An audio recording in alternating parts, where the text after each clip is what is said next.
the Watergate Building in Washington, this is Hotline TV. Now here are Hotline editors Amy Walter and John Mercurio. Hello and welcome to Project Runway. I'm John Mercurio. And I'm Amy Walter. Or you might mistake me for Heidi Klum. Indeed. Yeah. Aside from the ice storms last weekend, things are looking a little slushy. In Iowa, the success of Romney and Clinton has been pegged to their discipline.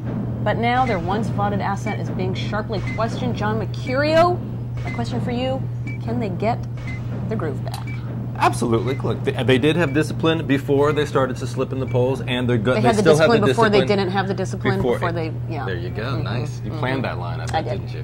I did. They did. But look, I think it's obviously going to be very tight. I think the Huckabee boomlet is real, and obviously Obama on the top. On the top in the Des Moines Register poll, not on the top in the AP poll. I think the key for Clinton, we'll take her first, is to go back to the issue where she leads and the most decisively, which is on the issue of health care. And I don't think that the over-the-weekend attacks that her campaign was launching against the Obama campaign on the slush fund, trying to get to this issue of ethics, is really going to be that persuasive for people in Iowa, because she's not the best messenger, as we've said, on this issue. She needs to return to health care, because I think that's really, if you look at the Des Moines Register poll, it's really where she runs the strongest. I think Romney, frankly, is in a much more difficult situation than Clinton is, because you've got Huckabee coming on so strong. He was at 4% in July. He was at something like 12% in October, and now he's at almost 30% in this poll, 5 points ahead of Romney in probably the only credible poll that's done in the Iowa caucus, which is the Register.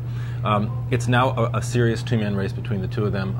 Giuliani in third place. The question will be when Giuliani decides, when and if Giuliani decides to get into the mix in this race. Right, and here's the difference, though. I think that the good news, if you're Mitt Romney, is that, and this is actually the great news for Rudy Giuliani, is that Huckabee, first of all, he doesn't have any money. Well, he may have some, but money even comes if he has some, with success. It is, but he's not going to be able to respond. I mean, once the attacks start, if you're Barack Obama, the attacks start, you have the money to respond, you have the infrastructure to respond.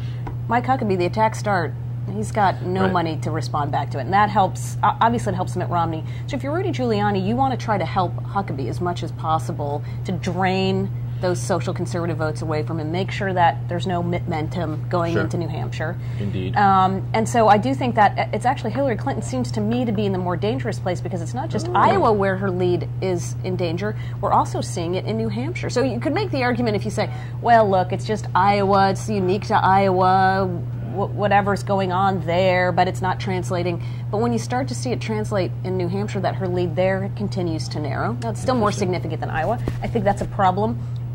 Romney's has shrunk a little bit, but it's Clinton the same is about where Dean was, frankly. At the first week of December, Clinton is almost identical to where Dean was. She actually has higher sort of commitment, higher excitement, enthusiasm among her voters, but she is at that same sort of has she hit sort of the ceiling, and that I think is a problem. And on the sort of the issues where she goes on the attack, I mean, even on healthcare, what I think Obama's been doing very effectively, and we'll see. I mean, maybe that you are right that healthcare becomes the key element for her, but he's been blurring the lines pretty well, and Edwards has been helping him with that. Because the more that all of them talk about mandate this and healthcare that and who's working on this, and they're all basically saying the same thing, it's getting very hard to have those sharp lines of contrast, especially when Hillary Clinton doesn't have an answer for what are you going to do for a mandate? Well, I'll wait to see how the legislation turns out, and then we'll talk about specifics. But I just want to put the whole thing on the table.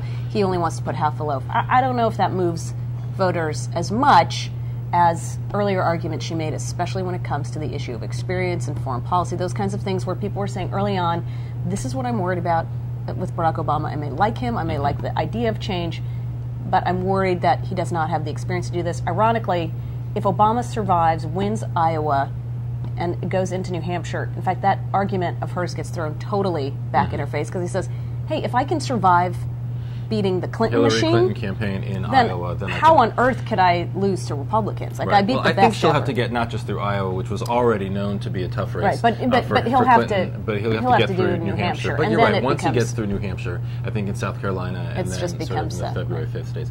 One last quick thing, though. Interesting, I thought, seeing Huckabee on ABC this week, actually sounding for the first time like a politician, having to sort of explain his tax increases from Arkansas and how he had some of the support of the Republican legislature, but it was all for the for some public programs that he wanted. Look, he sounded for the first time like a politician, and it reminded me that it's very easy when you're at 4% in the polls to sound like the straight talker, to be folksy and to be populist and to be charming and charismatic and funny. It's much harder when you're under the gun and you're under attack and actually having to answer questions that you absolutely.